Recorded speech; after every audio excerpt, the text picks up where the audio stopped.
Hi everybody. Today I'm going to show you how to convert a continuous time system into a sample data type system. So we come across these situations when we are dealing with a sample data system.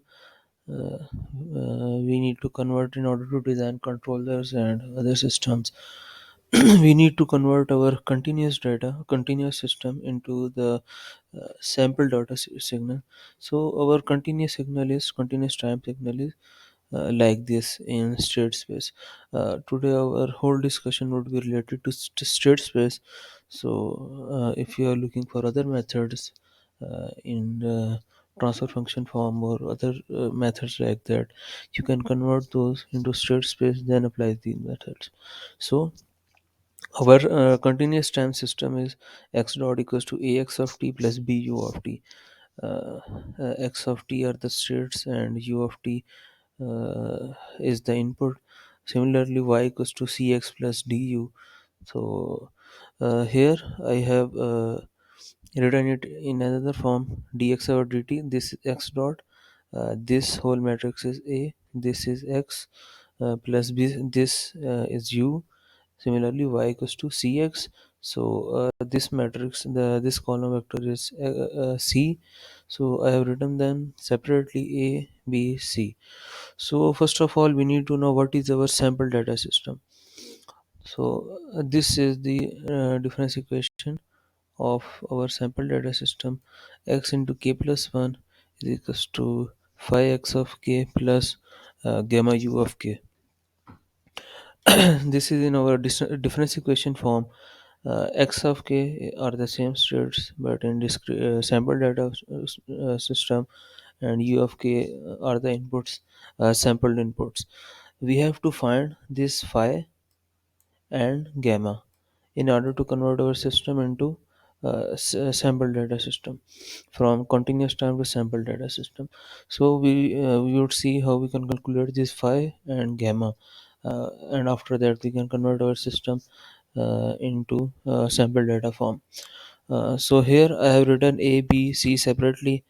Now the formulas are phi is equals to e power a h. Here h is the sampling interval.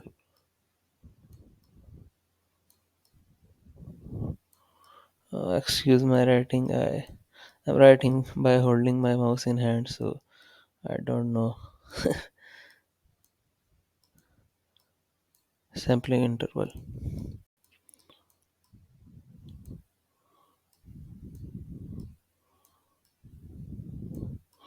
So this h is our sampling interval, and a is this matrix right here. So by using this formula, we can calculate uh, our phi and phi e of ah. How can we calculate e of ah? There are two methods. First one is by using Ackerman's formula. So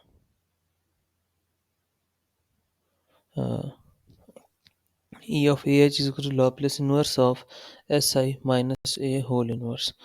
This is the formula.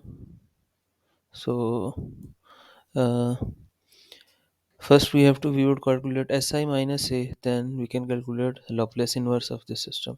So here si is s multiplied by identity matrix, that would be s0 0 s minus a. A is what 0 1 0 0 from right here. So we have to take its inverse, then the whole Laplace inverse of this whole system. So uh, we have subtracted here. Now we are taking the Laplace of the system. As we know what is inverse of a matrix, that is adjoint our determinant. So s square is our determinant, and here we have taken the adjoint of our this system. So this is inverse, and now we have to take Laplace inverse of the system of this matrix. 1 over s, the Laplace of 1 over s is inverse Laplace of 1 over s is 1. Similarly, 1 over s square is this would be t, but here we are t is what h, so sampling interval. So we have written h. Similarly, 0 Laplace inverse of 0 is 0, and 1 over s is again 1. So this is our phi. Now we have to calculate gamma. uh, Formula for gamma is written right here.